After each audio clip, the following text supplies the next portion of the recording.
This happened around the year 2011 when I was 13. One day my friend was planning on throwing a party at his place, so my older cousin drove me there. It took about 4 hours to get there, and when I finally arrived, it was around 8 p.m. A few hours later, we were having fun, but out of nowhere, I had to use the bathroom really badly. About 5 minutes had passed, and while I was in the bathroom, I heard a crunching noise coming from the woods.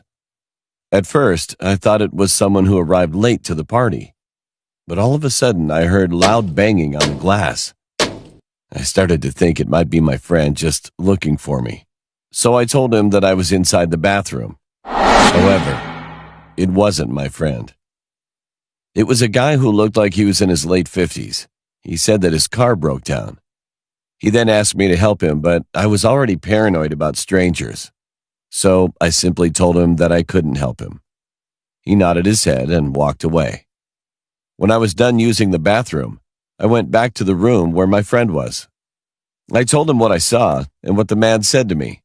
My friend looked like he just saw a ghost. Then he finally said that for almost 2 months, this man was stalking his entire family, and also saw him from the bathroom window tons of times. They asked the police to check their area several times, but they couldn't help his family.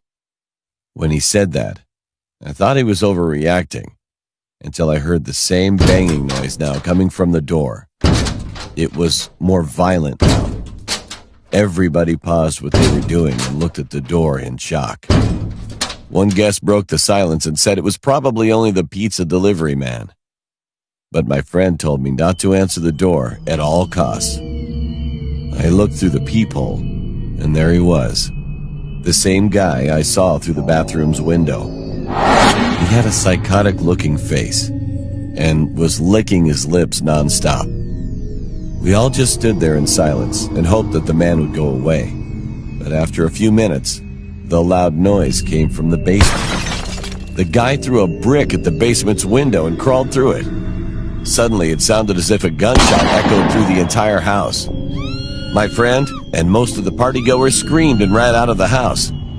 I stayed behind along with a few others.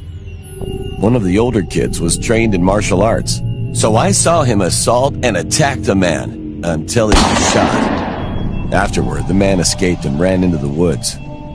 The whole scene was chaotic now. An ambulance and police car arrived soon after, and fortunately, the kid that was shot survived. After a few days of intense investigation, the police went to my friend's house and told him that they caught the guy. It turns out that he was living in the woods. He also kidnapped 3 kids, but luckily they were found in time and set free. But they also found out that he had already killed a few kids already.